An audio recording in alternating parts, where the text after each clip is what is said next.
સવારના વાગ્યા 9:30. Good morning, જય Shri Krishna, welcome back to new vlog. Good morning, જય માતાજી. ગુડ મોર્નિંગ, જય માતાજી. ગુડ મોર્નિંગ, જય માતાજી.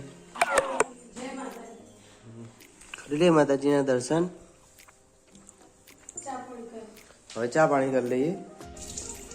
તો શરદી થઈ ગયો તો મમ્મીએ તુલસીના આદુનો ઉકાળો બનાવી દીધો ગરમ પાણી કરી. તો પી લઈએ તાર પછી ચા નાસ્તો કરી લઈએ. ચા ને ભાખરીનો નાસ્તો તમારે કરવું હોય તો નહીં કરો તાર. ચા નાસ્તો કરીને નીકળી ગયા આપણે બેંક બાજુ.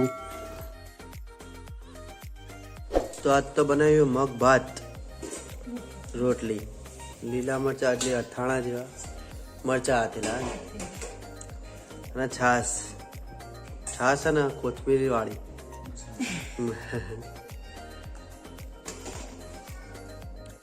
ચિરાગ છાશ જેવી લાગી મને. કાલ બનાવી હતી મસ્ત લાગી હતી છાશ.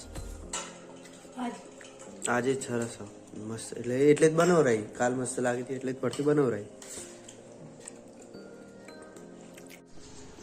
તો હું જમીને નીકળ્યો બેંક બાજુ ત્યારે એ કબૂતરો બી જમતા હતા. 2:30 વાગ્યાની ભૂખ લાગી એટલે પહોંચી ગયા નાસ્તો કરવા માટે. 4 વાગે ચા પી લીધી અને 6 વાગે થઈ ગયા રિટર્ન ઘર બાજુ આવવા માટે સનસેટનો વ્યૂ માણતા. તો આજ તો બનાવી હતી વઘારેલી ખીચડી, દૂધ, ભાખરી, પેલા હાથેલા મરચા ના ખવાય. હા તો નહીં ખવાય. હા તો ડુંગળી કાપી. તો આજના બ્લોગનું કરી છે એન્ડ. મળીએ કાલે એક નવા બ્લોગ સાથે. તબ તક કે like, share and subscribe. By.